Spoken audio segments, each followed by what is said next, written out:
The figure of Heinrich Himmler rose as one of the darkest of the 20th century, not because of fiery speeches nor a charisma that drew crowds, but because of the precision with which he transformed bureaucracy into an instrument of extermination.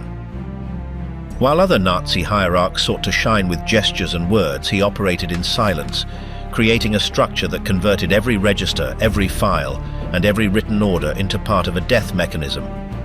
His obsession with control led him to design police networks that spanned from daily surveillance to the systematic elimination of those who were considered enemies of the regime, with an efficiency that hid the atrocious underfigures, calendars, and technical terms.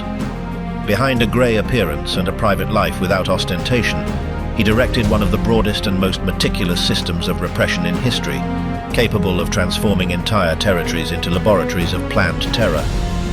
What was his end like amidst the collapse of the Reich that he himself helped to sustain until the last moment?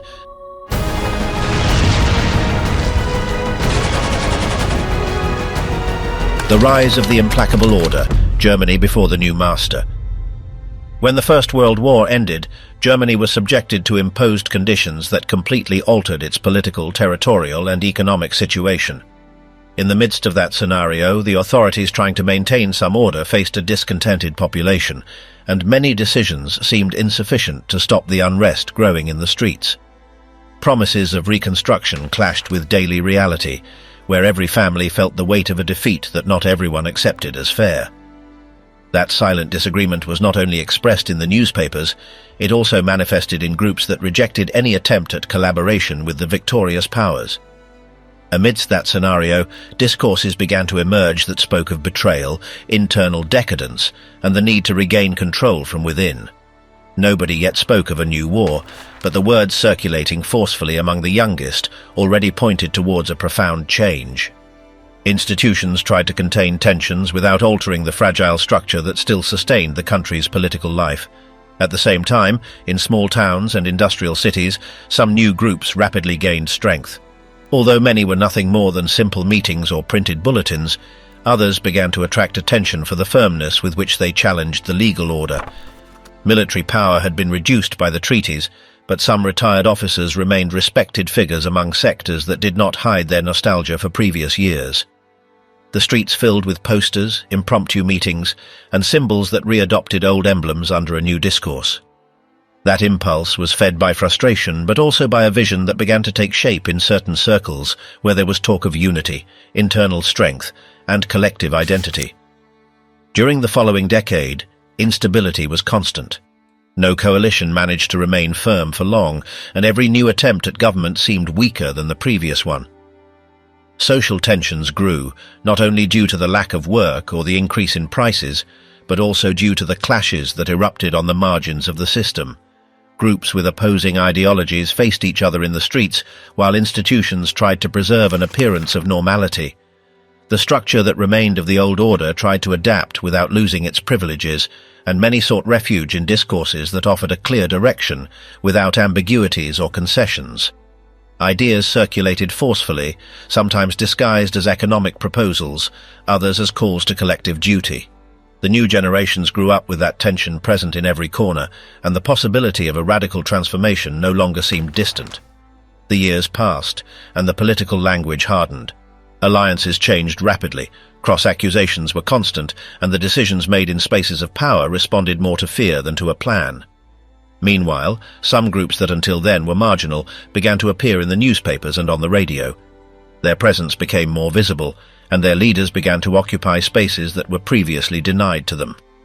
Attention shifted towards figures who spoke of restoration, order, and firm direction. This type of message spread easily among those who no longer believed in the existing mechanisms. Little by little, some names gained followers and began to be heard by those who held influence. The proposals were simple, repetitive, and seamless. They did not appeal to consensus, but to the imposition of a single vision of how life within the country should be organized. In the midst of that transformation, traditional institutions continued to weaken. The rules that sustained political life were modified to allow for a new type of authority.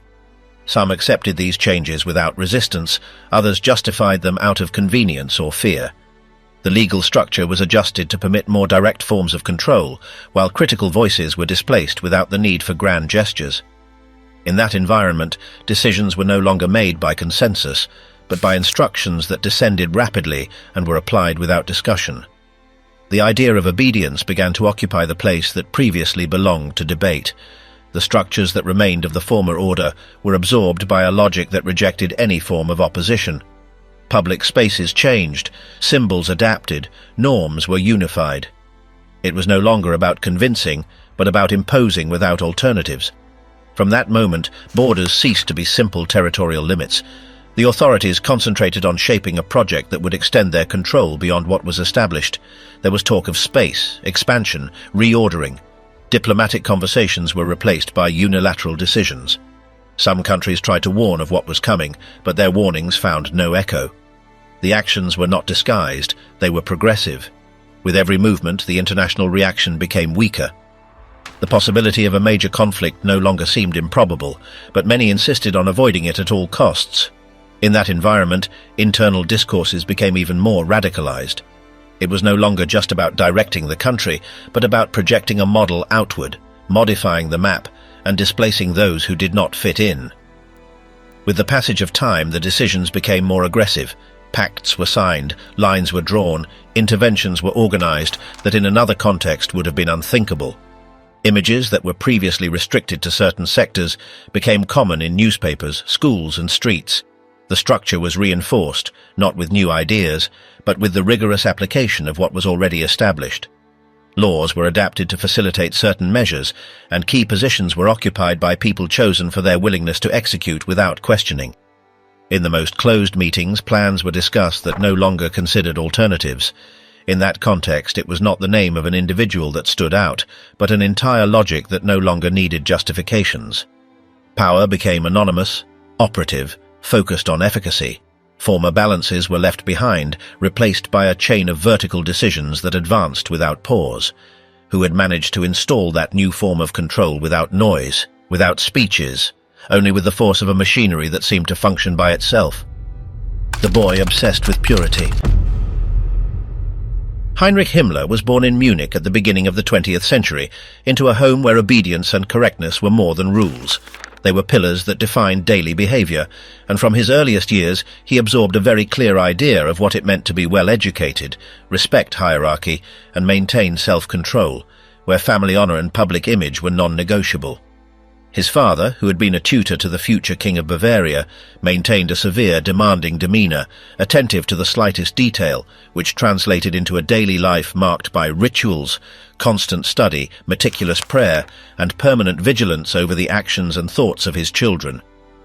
Within that atmosphere of discipline, Himmler grew up surrounded by Catholic symbols, images of saints, strict rules of conduct, respect for authorities, and an implicit rejection of any form of weakness or moral deviation, which would mark his character forever.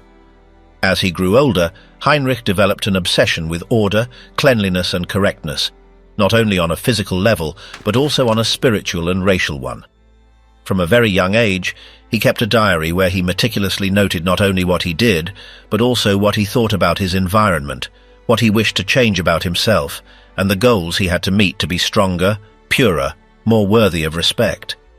These notes show a rigid mentality, with an almost sickening self-demand, and a permanent sense of guilt for failing to meet his own standards. He censored his impure thoughts, criticized his own emotions, and elaborated plans to dominate his body and desires with the same coldness with which he ordered himself to follow a routine of exercises or study. The Catholic religion, far from being a warm spiritual experience, functioned in his mind as a code of discipline that reminded him of his duty to submit to an ideal of perfection that he never seemed to fully achieve. In his adolescent years, Himmler began to manifest an interest in the themes of race, purity, and sacrifice. He was not just a young man curious about history or ancient cultures, but someone who, very early on, filtered everything through a hierarchical, exclusive viewpoint based on the superiority of the German over the foreign, the healthy over the sick, the moral over the deviant. There is no expression of doubt, play, or open exploration in his writings. Everything that appeared outside the framework of his personal morality was perceived as a threat, an impurity, or a weakness. He read about war, about past military campaigns, about religious martyrs, about knights who defended unshakable ideals, and he was attracted to these figures who sacrificed themselves in the name of a superior cause, where death was a form of redemption, and violence, if justified by an ideal, was not a crime but an expression of valor. The family environment exuded an admiration for the traditional, the aristocratic, the nationalist, and although his father did not declare himself anti-Semitic, he did share many ideas about the need to preserve German roots, the unity of the people, and the defense of customs against what came from outside. This atmosphere directly influenced Himmler, who over the years incorporated more radical ideas about race, blood, and nation. In his youth, he already showed a distorted view of women, whom he saw as beings who should be pure, reserved, obedient, and morally impeccable. In his diaries, there are no traces of a free or spontaneous loving desire, but rather the expectation of finding a partner who fits into his scheme of purity, fidelity, and motherhood functional to the national project. At the same time, this emotional repression coincided with his sexual difficulties, which he acknowledged in his writings with a mixture of shame, frustration, and determination to correct himself through self-control. This impotence was not only physical, it was also an inability to connect with humanity from a place of vulnerability or affection. Upon arriving at university, Himmler began to study agronomy, although his true interests remained focused on the ideological, the spiritual, and the racial. While attending classes, he spent hours writing about the destiny of the German people, the need to regenerate the nation, the fight against moral decay, and the duty of young people like himself to become a new elite that would guide the country towards the restoration of its lost values. In those years, he wasn't yet part of any political party, but he was already in contact with nationalistic and paramilitary student groups that rejected the Weimar Republic, scorned parliamentarism, and dreamed of a rebirth of the Germanic spirit. These organizations, often small with esoteric or chivalric overtones, offered Himmler a space where he could project his obsessive identity into a framework of concrete action, where he could channel his personal frustrations into discourses about racial purity, national honor, and the need for sacrifice. It was also during this period that he moved closer to markedly anti-Semitic circles, not marginally or casually, but as part of a conscious search for belonging, for ideological reaffirmation, for coherence with his own beliefs about order and cleanliness, now applied to the collective body of the German people. He began to read texts that blamed Jews for moral decay, economic collapse, military defeat, and the supposed spiritual disintegration of Germany. And instead of questioning these ideas, he incorporated them as truths that confirmed what he already felt: that there was an internal corruption that had to be purged, that there was an infiltrated enemy that had to be eliminated, and that the future was only possible if the integrity of the national body was restored. At that same time, the figure of the martyr acquired a new meaning for him. It was no longer just the soldier or the saint, but also the leader willing to do anything to purify his people, even if it meant destroying. In his university life, he did not shine academically, nor did he stand out for his charisma or his direct leadership capacity. He was rather withdrawn, meticulous, obsessed with his routines, and extremely reserved. Even so, he maintained an intensely active inner life, where every failure, every mistake, every repressed desire fed an ideological project that was increasingly closed off, more exclusive, and more radical. In his environment, he was already seen as someone obsessed, excessively rigid, but within certain nationalist groups, it was precisely this intransigence that made him interesting. He was not an intellectual, but he was an absolute believer. He was not a public agitator, but he was a fanatic disciple of ideas that were beginning to circulate more strongly on the fringes of the new nationalism.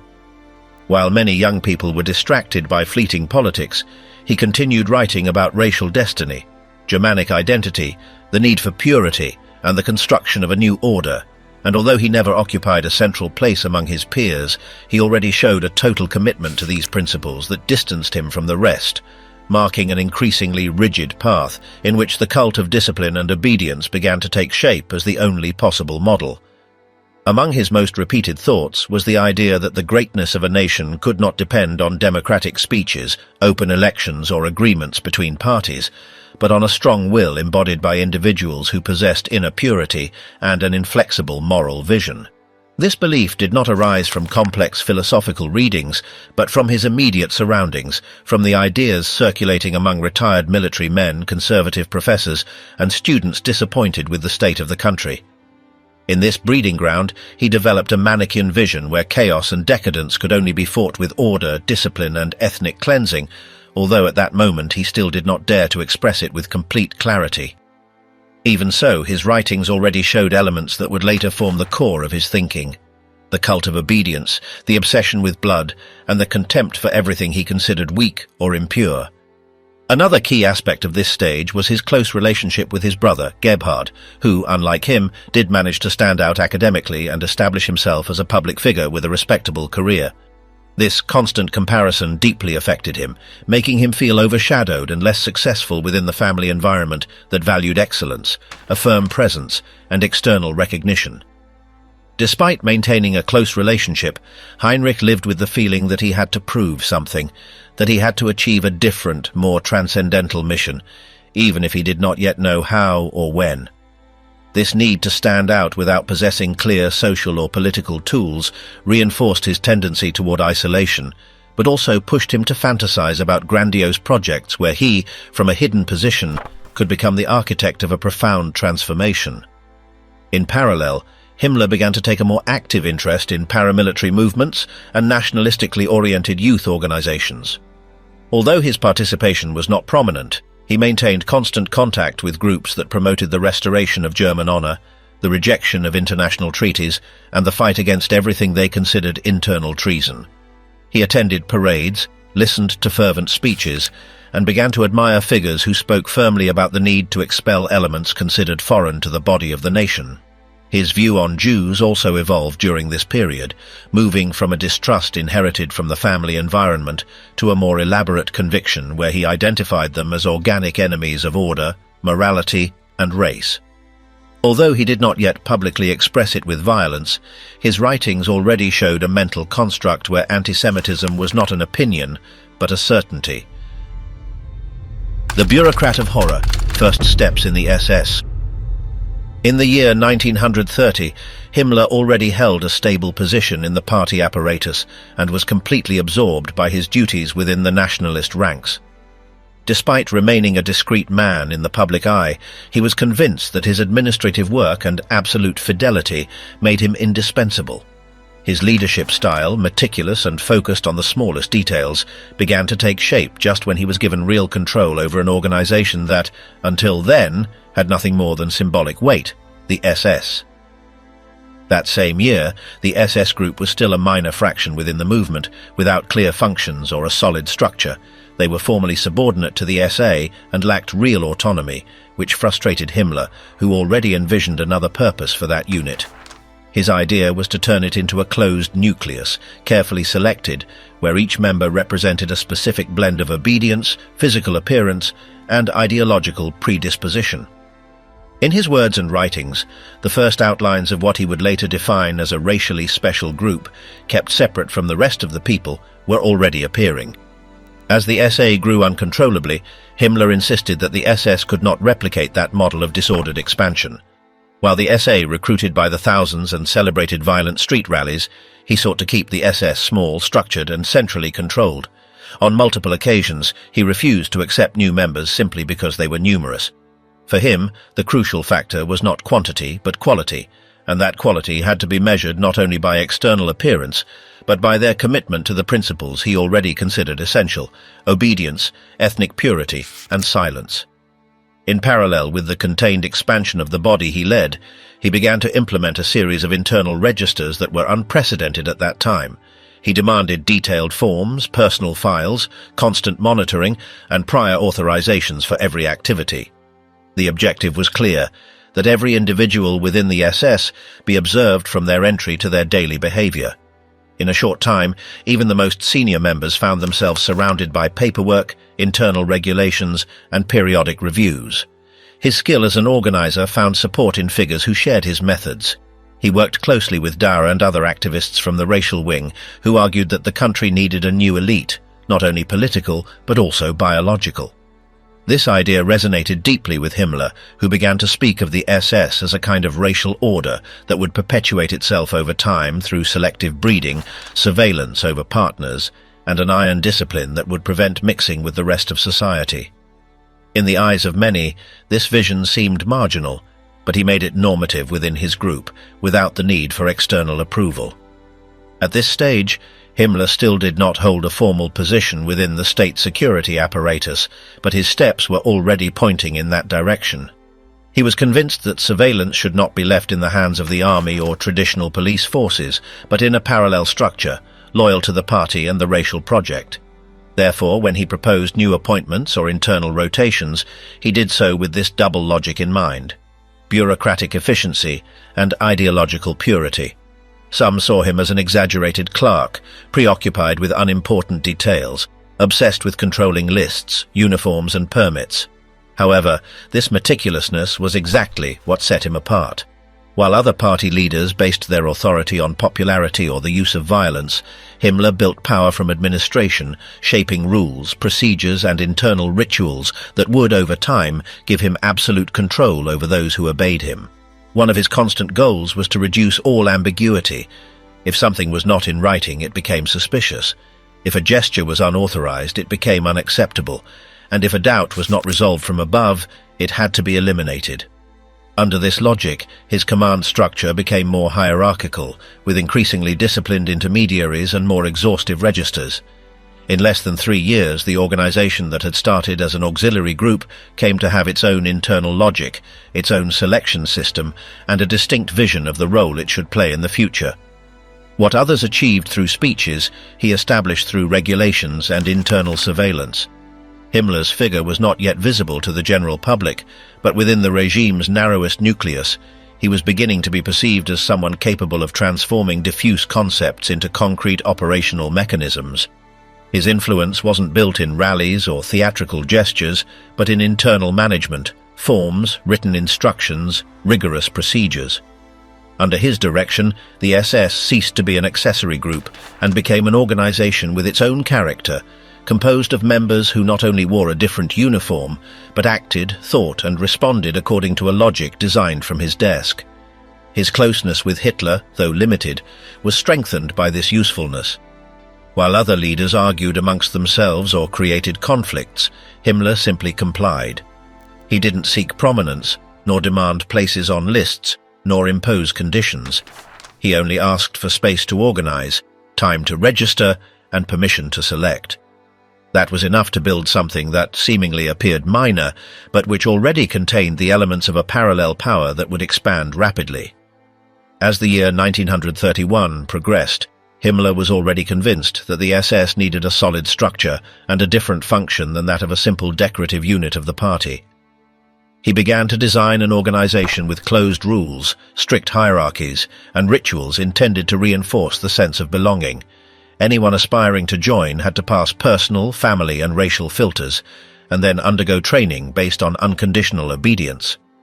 It was not enough to be a loyal National Socialist if the required biological or conduct prerequisites were not met.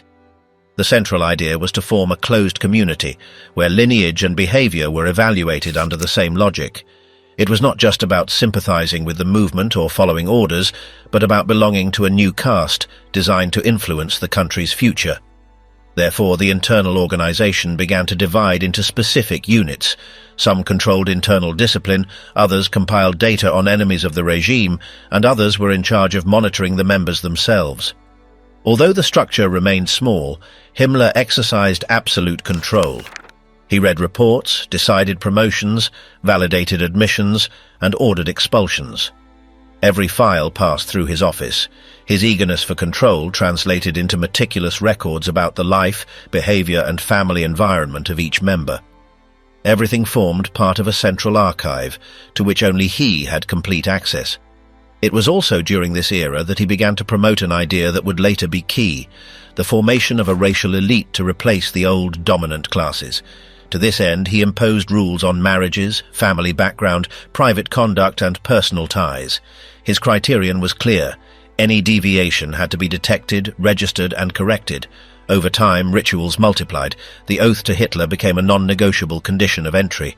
Symbolic dates, rules for greetings, forms of address and dress codes were established. Himmler demanded they be respected to the letter, and any fault was punished with sanctions or immediate separation. In parallel, he promoted a process of professionalization. Although the SS were not yet a large-scale military force, he introduced physical training and strict rules of discipline. For him, it was essential that every member understood the historical role assigned to them, beyond enthusiasm or mere obedience. He also began to consolidate alliances within the party. Although he lacked the charisma of other leaders, his reserved style and his capacity to build efficient networks made him valuable. He knew how to occupy the spaces left by internal disputes, and his method worked especially well in areas where other leaders failed to impose order. It was in Bavaria where his control quickly solidified. There, he rigorously applied his recruitment model, organized events with discipline, and achieved recognition even among adversaries. His combination of order, mysticism, and efficiency made him stand out within the movement. Hitler noticed this and gave him leeway to replicate this system in other regions. From then on, Himmler began to act as if the SS were already a state institution, even though they were still under the formal control of the party. He ordered that reports arrive on time, that rules be applied uniformly, and that any unjustified absence be sanctioned with expulsion. It was not just a way to impose authority, but a strategy to build a homogeneous body that could operate across the entire country with the same logic. In 1933, when Hitler took power, the SS had already doubled its number. Although they were smaller than the SA, their internal structure, their seamless loyalty, and their strict selection system gave them a distinct identity. They were not visible, but they were cohesive, and that is what Himmler offered, a disciplined force, without individual ambitions or alternate leaderships. That same year, he managed to take control of the political police of Bavaria. Although it formally remained part of the state, its operations began to be coordinated from the SS offices. Himmler applied his methods there: constant surveillance, list-making, tracking of movements, and the preparation of weekly reports. It was his first real test of total control. From that moment, his role ceased to be merely organizational. He had built a network capable of watching enemies, party members, and even the citizenry. This logic of continuous observation became the operational model that would later be extended to the rest of the country. He was no longer just an efficient functionary. He was the chief of a force that was beginning to operate with total independence. Although he formally answered to Hitler, none of his decisions were reviewed. His authority was complete, and his rules were imposed in every corner where the SS acted. What began as a small escort unit was now the backbone of an expanding internal police force. This change was not immediate, but Himmler already envisioned it. He spoke of founding special schools to train leaders, of establishing breeding criteria to preserve the group's purity, and of transforming the SS into an entity that would go beyond the party itself. His project was not momentary. It sought to influence the country's historical course in the long term.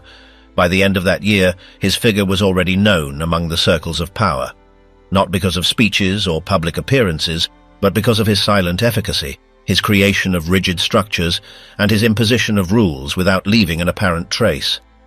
In that calculated way of operating lay the origin of his ascent. Himmler builds an empire, the state within the state. As the calendar advanced toward the summer of 1934, Himmler was no longer merely an effective organizer or a disciplined chief of an escort group, but a figure who began to occupy increasingly broad spaces within the regime's machinery. The consolidation of his influence became evident during the days leading up to the so-called Night of the Long Knives. Through discreet channels, Himmler and Heydrich transmitted reports to Hitler where they indicated that Ernst Röhm, leader of the SA, was conspiring to absorb the SS under his control. Although these accusations were not supported by direct evidence, they were presented as a serious threat that demanded an immediate response. It was then that the purge was executed. The night of the 30th of June 1934 marked the breaking point. The SS participated in the arrest and execution of dozens of SA leaders, sealing their direct loyalty to Hitler and eliminating their internal rivals. The next day, Himmler no longer had hierarchical obstacles within the party's security apparatus. With the elimination of Röhm and other unwanted chiefs, the SS gained unprecedented operational autonomy. Hitler rewarded Himmler for his role by granting him a greater scope of action. It was in this context that the SS's access to the state police was consolidated. Firstly, Himmler was named chief of the Bavarian police. Later, this power extended to the rest of Germany. The Gestapo, which until then answered to regional structures, was unified under the authority of the SS, as was the criminal police. An institutional architecture was designed where the entire apparatus of surveillance, repression and control fell, in fact, into Himmler's hands, even if it was formally assigned to state agencies. Through his right-hand man, Reinhard Heydrich, surveillance networks were organized, ranging from local informants to mobile repression units. Everything was archived, data was cross-referenced, lists were drawn up, and arrests were planned with surgical precision. In parallel, Himmler began modifying the nature of the concentration camps. What had initially been improvised detention spaces began to function as institutions for re-education and ideological punishment. The most arbitrary elements were eliminated, and internal rules, hierarchies, control mechanisms, and supervision were imposed. Himmler did not seek merely to punish the enemies of the regime, but to subject them to a process of transformation. Obedience was not only demanded, but constructed through beatings, surveillance, and continuous degradation. Those who survived left with their will broken or converted into useful pieces for the system. The camps were expanded and professionalized. Dachau became the model, both in its operation and its structure. Guards were recruited from among the most committed members of the SS. Shifts were established, internal discipline rules were set, and all improvisation was forbidden. Every decision had to be registered, every punishment justified. This model of control also extended to the common penitentiary system. Himmler pressured for the reform of prisons, the introduction of political criteria in personnel selection, and the application of preventative measures against those he considered potentially dangerous, even if they had not committed crimes. The logic was clear. Rather than punishing what had already been done, the objective was to anticipate any form of deviation. This idea of prevention for the security of the people was one of the cornerstones of the new approach. Ambiguous legal bases were created that allowed for the imprisonment of individuals without a formal trial under the argument that their future conduct represented a risk. In practice, this turned the police into both judge and party, and dissolved the separation between criminal law and political surveillance. The law ceased to be a limit. It became a malleable instrument in the hands of the repressive apparatus. Himmler directly oversaw the application of these new directives and demanded constant reports. At the same time, a cult of absolute obedience was promoted. Behavioral manuals were established for SS members, codes of loyalty, personal oaths to Hitler, and protocols for private life. What was done in official duties was important, but so was how one lived, with whom one shared a home, what one read, and how leisure time was spent. Mutual surveillance was encouraged. Each member had to observe his comrades, reporting any deviation, no matter how minimal. The ideal was not simply that of the obedient soldier, but that of the morally impeccable functionary, willing to give everything for the Führer. This logic permeated all levels. Promotions were decided not only by operational merit, but by ideological purity. Family background, personal relationships, the level of commitment to the racial ideal, everything was evaluated. Himmler, surrounded by technical staff and fanatical bureaucrats, read every file before authorizing a promotion or an admission. Systematic registration became a central component of the mechanism. Exhaustive folders were compiled, individual profiles were classified, fingerprints, images, behavioral reports, and mental evaluations were archived. Nothing escaped documentary control. This fixation on having everything in writing served as a neutral basis to justify any decision. If someone needed to be removed or sanctioned, it was enough to present their file. This appearance of technical rigor in every disciplinary measure was one of the pillars upon which Himmler articulated his control apparatus. During those years, Himmler proposed not only to centralize police control, but to integrate all functions of repression, indoctrination, and surveillance under a single hierarchy. To achieve this, he began to merge units that previously acted separately. The security police and the criminal police were grouped into a central office, while regional structures were subordinated to uniform directives. Local autonomy was eliminated, directors with ideological training were introduced, and SS delegates were installed in every administration. Arresting or surveilling was not enough. The goal was to implement a unique logic throughout the territory. The reports sent to Himmler were reviewed one by one, corrected when they deviated from the line, and used to decide transfers, punishments, or promotions. This is how a system was built where each level reported to the next, with no gaps in authority or room for dissent. The expansion of the police apparatus was not a simple accumulation of functions, but a restructuring aimed at erasing the distinction between party and state. Himmler believed that the regime's security could not depend on formal laws, but on proactive surveillance based on political criteria. Therefore, he promoted the creation of units that would act without legal restrictions, such as the groups in charge of investigating opinions contrary to the regime, registering cultural activities, intercepting correspondence, or infiltrating civil associations. Every action was legalized a posteriori through vague decrees that granted special authority to those acting in the name of the German people. In this way, the exception became the norm. What in other regimes would have been considered abuse was now promoted as a duty. In internal speeches, Himmler insisted that conscience was more important than regulation. In parallel, an ideological narrative was developed that justified this structure of total power. The SS was not seen as a simple armed force, but as an order destined to preserve the purity of the people. This notion of historical mission was reinforced with training courses, ceremonies, rituals, and mandatory readings. Texts were selected that spoke of biological struggle, racial heritage, and sacred obedience. Himmler presented himself as a moral guide, not as an administrative chief. He surrounded himself with symbols, strict uniforms, emblems, and oaths, all with the intention of giving the SS its own identity, superior even to that of the party. This same logic of faith applied to control structures was transferred to the camps, where internal reports had to reflect concrete results. Himmler demanded to know how many inmates had modified their behavior, how many were considered exploitable elements, how many sabotage attempts had been prevented, and what the physical performance of each group was. This productivity mindset, oriented toward punishment, converted everybody into a functional piece. It served if it obeyed, if it performed, if it could be domesticated. They were even classified by skills, background, and level of possible reintegration. The camp was no longer an improvised space, but a polished mechanism designed to transform or annihilate. That same logic was applied to the internal life of the SS apparatus.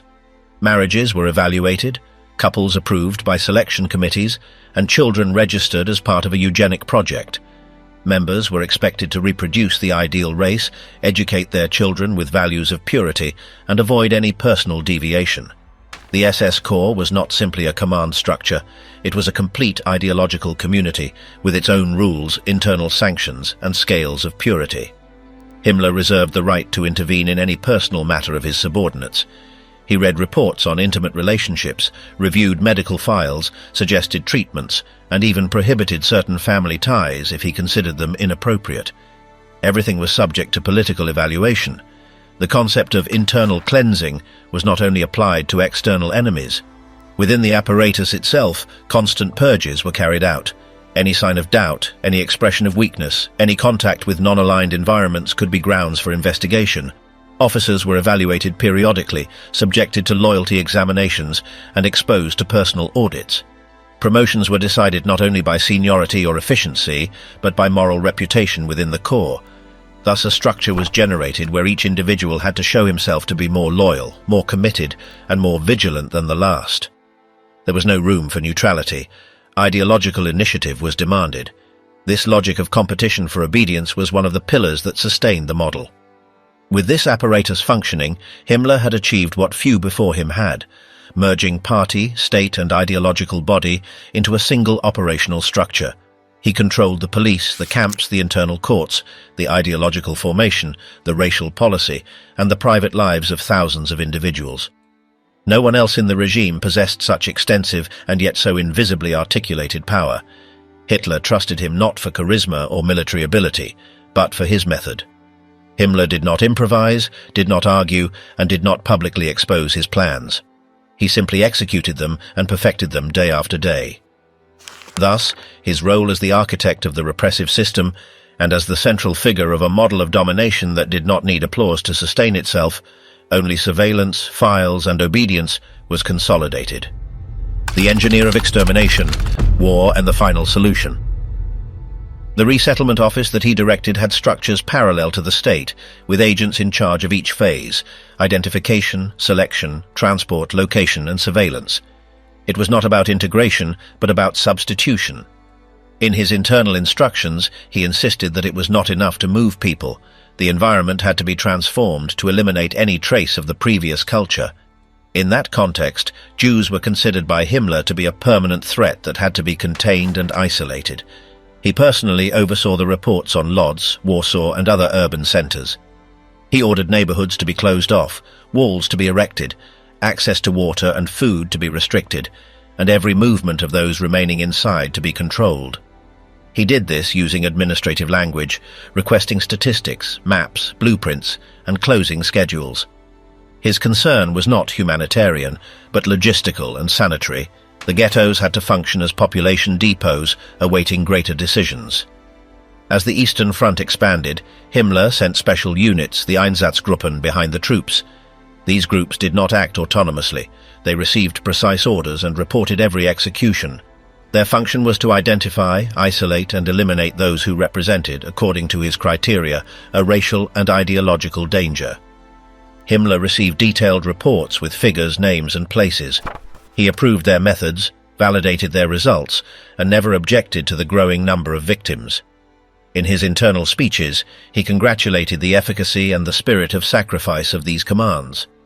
When the decision was made to intensify the killings, the orders were not given through improvisation, but with planning and structure. Himmler authorized the use of gas vans, the adaptation of installations, and the creation of mass graves. He personally visited some zones not to stop the crimes, but to confirm their compliance. In his notes, he referred to these acts as special operations, and his main concern was to prevent leaks that could affect the morale or the external image of the regime. The next step was to organize a more industrialized system. Himmler approved plans to create permanent centers where executions would be replaced by faster and more systematic methods. The choice of places like Auschwitz was not random. They were strategic sites with rail access, geographic isolation, and potential for expansion. He gave instructions for the SAS to take charge of their direct management, without military or civil interference. He demanded daily reports and evaluated their performance as if they were factories. During the first phases, he inspected blueprints, assigned personnel, and reviewed budgets. He did not delegate the general management. He kept his closest men at the forefront of the project. He ordered the expansion of chambers, the construction of crematoria, and the organization of slave labor within the same complex. For Himmler, the camps were not only places of elimination, but spaces of production, re-education, and punishment, all under the same model. As the war progressed, he consolidated a network that connected ghettos, railway stations, transit camps, and extermination centers. These were not loose operations, but a closed circuit. Every train, every list, every human cargo followed a defined pattern. He controlled the system through a pyramidal structure in which each level had to report. He gathered data, requested graphs, compared figures, and demanded solutions when the pace of deportations decreased. In internal reports, he spoke of liquidations, relocations, or special processes, but everyone knew what those terms meant. Himmler promoted the use of this opaque language to maintain control without creating fissures. When an officer showed doubts, he replaced him without discussion. He valued obedience and discretion above initiative. His management model did not reward innovation, but the rigorous execution of his mandates. In 1942, when it became clear that extermination would be the definitive path, Himmler centralized decisions even further. He limited the scope of action of the civil governors in the occupied territories, subordinated resources to the SS, and reinforced the transport network to ensure that trains ran with the expected regularity. Faced with logistical problems, he ordered new constructions or the redistribution of resources. He did not tolerate delays. The extermination camps were also the stage for his ideas on forced labor. He created divisions tasked with employing prisoners to the limit of their strength. He oversaw contracts with companies, set production rates, and dictated exemplary punishments for those who failed to comply. He did not differentiate between economic utility and ideological objective. Both had to be fulfilled simultaneously. In his model, the value of a detainee was measured exclusively by their immediate capacity to produce, without provision for long-term permanence or option for prolonged subsistence. In his occasional visits to the camps, Himmler avoided any public exposure, but demanded precise demonstrations of the general operation. He did not want vague reports or improvised scenes. He ordered the commanders to present concrete data, rotation figures, disciplinary protocols, the evolution of slave labor, and efficiency levels. He was only interested in operational results, not individual stories. He insisted on visual cleanliness, punctuality in reports, and the immediate application of sanctions when logistical failures or deviations from regulations were detected. Every aspect had to comply with the model he himself had dictated from his offices. In his speeches to SS officers, he justified the task as a historical mission that demanded emotional coldness, emphasizing that the subordinate's value was not in compassion, but in the capacity to execute orders without hesitation. That narrative became part of the doctrinal training. Himmler oversaw the drafting of internal manuals that established protocols for executions, the use of Zyklon B, selection on the ramps, and the control of corpses. Everything had to be carried out with efficiency and without generating secondary problems. In the reports on the occupation of Ukraine and Belarus, Himmler requested detailed statistics on the Jews eliminated, the organization of auxiliary camps, and the progress of colonization. His vision was not limited to the elimination of a population. It contemplated the complete transformation of the territory. He supported the creation of model villages where German families would be installed under SS supervision. He distributed land, allocated resources, and sent inspectors to guarantee the correct application of the plan. Over time, the accumulation of prisoners in the camps demanded a reorganization. Himmler ordered the expansion of facilities, the construction of new crematoria, and the acceleration of processes. He introduced double incineration shifts, mechanization of tasks, and reuse of materials. He reinforced the internal camp hierarchy to prevent disorder. The kapos were selected with criteria of utility, loyalty, and efficiency. The goal was to maintain absolute control without distracting military resources. At Auschwitz, Himmler maintained direct communication with Höss and the technicians in charge of designing the installations. He authorized budgets, approved schematics, and monitored the progress of the construction. He did not allow delays. Any obstacle had to be resolved without affecting the overall pace. The internal railway line, the access points to the chambers, and the arrangement of the barracks followed schematics that he personally approved. He demanded photographic reports, blueprints, and human flow simulations to maximize efficiency. Selection on the ramps was institutionalized under his orders. Trains were evaluated upon arrival, and immediately the deportees were separated according to criteria of age, health, or physical ability. Those who were not useful were sent directly to the chambers. Himmler did not need to witness it. The data was sufficient. He established standards for how long the operation should last, how many men were required per shift, how much clothing was recovered, and how personal items were reused. The pillaging was also part of the system. Himmler coordinated with the Ministry of Finance and with Reich institutions for the processing of dental gold, jewelry, foreign currency, and the victims' personal belongings. Warehouses, inventory lists, and distribution systems were organized. Nothing was to be lost. He assigned officers to supervise the transport of these goods to Berlin, and every consignment had to be accompanied by verifiable documentation. In parallel, the camps multiplied in other locations: Sobibor, Belzec, Treblinka, Majdanek. Each followed a common logic, but with particularities adapted to the terrain. Himmler validated decisions on location, materials, personnel, and methods.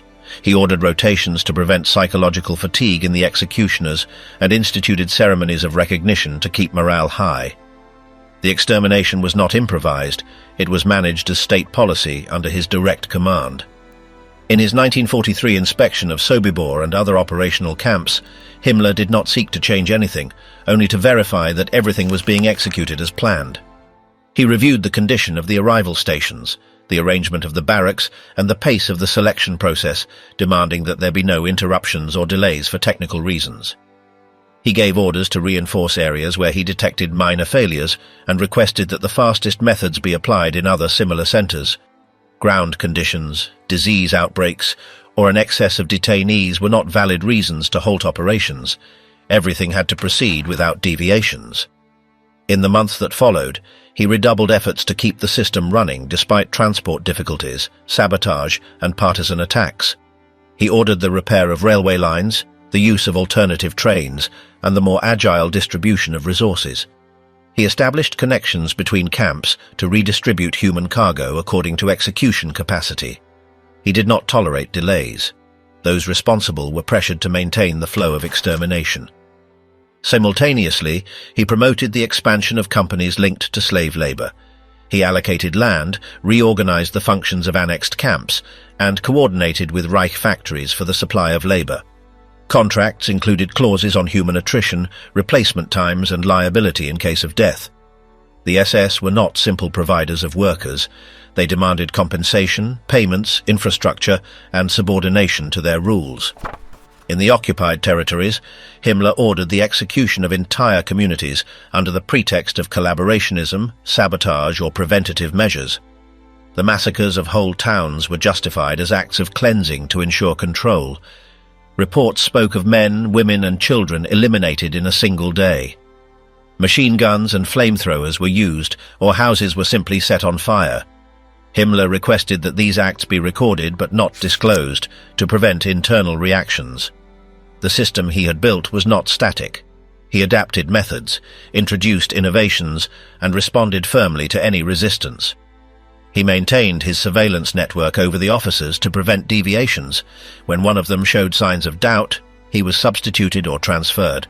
It was not enough to obey. One had to demonstrate total adherence to the logic imposed from his office. The Führer's traitor, final ambitions and secret negotiations.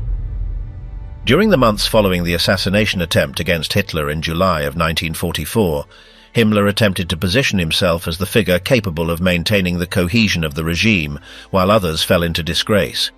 However, his maneuver was viewed with suspicion even within the circles of power, as his ambiguous reaction to the attack raised doubts.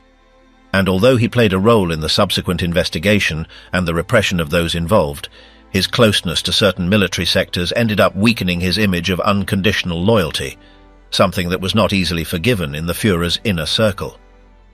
It was at that moment that Martin Bormann intensified his influence in Hitler's immediate environment, increasingly displacing Himmler from key decisions and gradually isolating him from the real political channels where he had previously reigned with authority.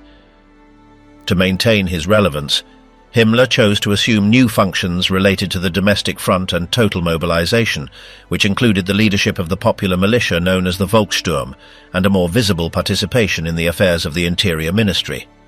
However, his powers began to clash with other state and military structures that did not directly answer to his authority, forcing him to constantly justify his usefulness to Hitler, while in parallel he tried to present himself as the only figure with organizational vision amidst the chaos that intensified on all fronts, especially when the Soviet offensive began to advance irreversibly toward the heart of the Reich. This increased his urgency to intervene at all levels of decision, though without managing to consolidate a new dominant position. His public figure, previously presented as the embodiment of order and discipline, began to lose impact in the eyes of a population that no longer believed in promises. And although he maintained his network of influence within the SS, his voice began to be ignored in strategic military decisions, marking the beginning of an accelerated decline. In this context, Himmler began to explore discrete channels to establish contact with the enemies of the Reich, authorizing indirect initiatives through trusted emissaries, some of whom maintained ties with Swedish intelligence or with certain neutral representatives, in an attempt to open possible negotiation paths that would allow him to save his political legacy or even assume a role in an eventual transitional government, which flatly contradicted the doctrine of total resistance that the regime continued to proclaim.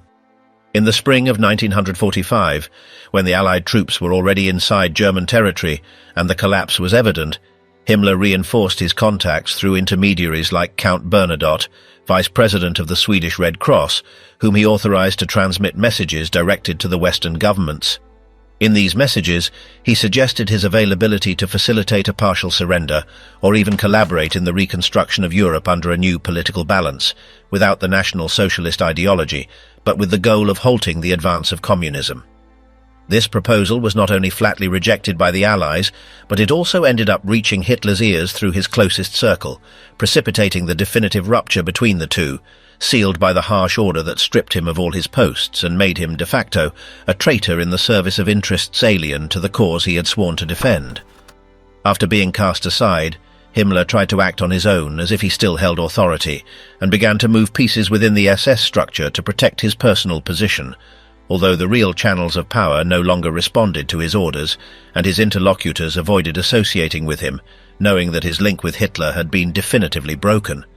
And while some of his subordinates continued to operate out of habit or fear of reprisals, his political isolation was evident, both at the SS headquarters and in the circles that had previously revolved around his figure, forcing him to make improvised decisions without real backing, as if attempting to maintain the illusion of control while the regime's collapse accelerated on all fronts. Upon learning of his betrayal, Hitler ordered his immediate dismissal, stripping him of all titles and prohibiting any contact with him by army and SS units, which left him completely excluded from the system he had controlled for years.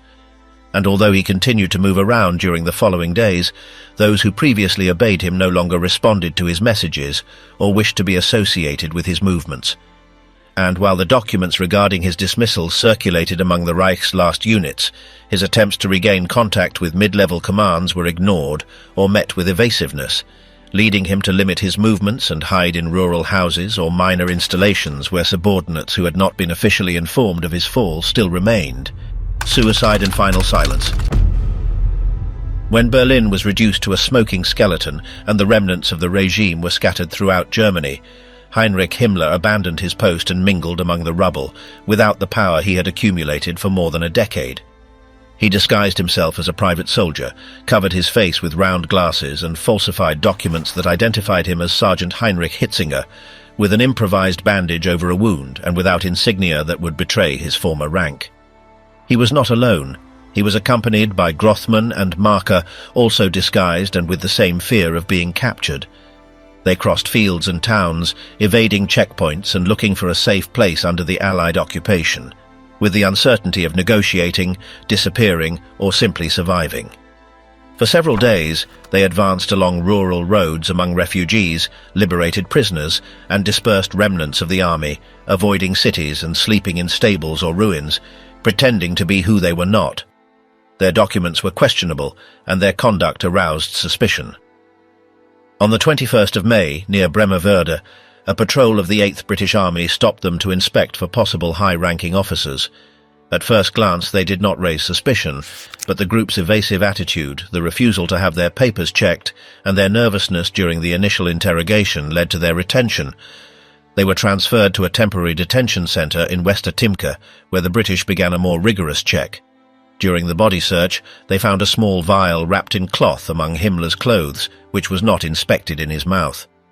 That same night, he was transferred along with his companions to Lüneburg for a deeper interrogation by British counterintelligence agents. During the routine medical examination prior to the interrogation, Himmler suddenly identified himself with his real name, disconcerting the officers. Without time to verify it, and with precise movements, he broke the capsule hidden between his molars with his teeth and swallowed it without hesitation. The scene was immediate and violent. He collapsed to the floor with convulsions, foam at the mouth, muscles tense and eyes bulging. The British desperately tried to revive him, applying clumsy first aid maneuvers without knowing exactly what substance he had ingested.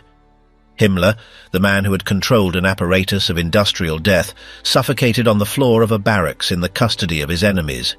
He died right there, under the perplexed gaze of the British officers, without revealing secrets, without confessing crimes, without allowing anyone to extract a single word from him. The lifeless body was examined by military doctors, and his identity confirmed by unequivocal physical features and personal effects found among his clothes. The news was received with a mixture of disbelief and relief among the Allied High Command. There would be no trial. There would be no interrogation. The architect of the extermination system had escaped his own judgment, just as he had escaped the weight of international laws for years. He died as he had lived, managing every step, controlling even his ending. The British then faced an uncomfortable decision: what to do with the body of a criminal whom the entire world wanted to see seated before a tribunal. The option of publicly displaying the corpse was discarded. A strategy of definitive disappearance was adopted. The body was disposed of without ceremony, without a cross, without a name. Only a handful of British officers knew the final whereabouts, and they left no trace. The fact was recorded briefly and was never included in any official dispatch. The exact location remains a secret buried with those who guarded it. This closure was intentional. Himmler would have no grave that could become an object of cult or a target of vengeance. The man who had cultivated an image of undisputed leader and demanded absolute loyalties ended his life as a fugitive, hidden without the right to a known burial. His story did not end with words or with sentences, but with a planned disappearance, designed to erase his figure from the public space. The consequences of his immediate death were profound. The Nuremberg trials, which would begin months later, would have to reconstruct his involvement in the crimes without his testimony. Prosecutors had to present documents, signed orders and statements from other defendants to prove what Himmler never acknowledged out loud. In the Allied reports, his death was described with clinical, unadorned language as just another note among many of the Third Reich's collapse. But for those who had suffered under his repressive machinery, the fact that he died without facing his victims or explaining his actions left a feeling of emptiness that even symbolic punishment could not fill.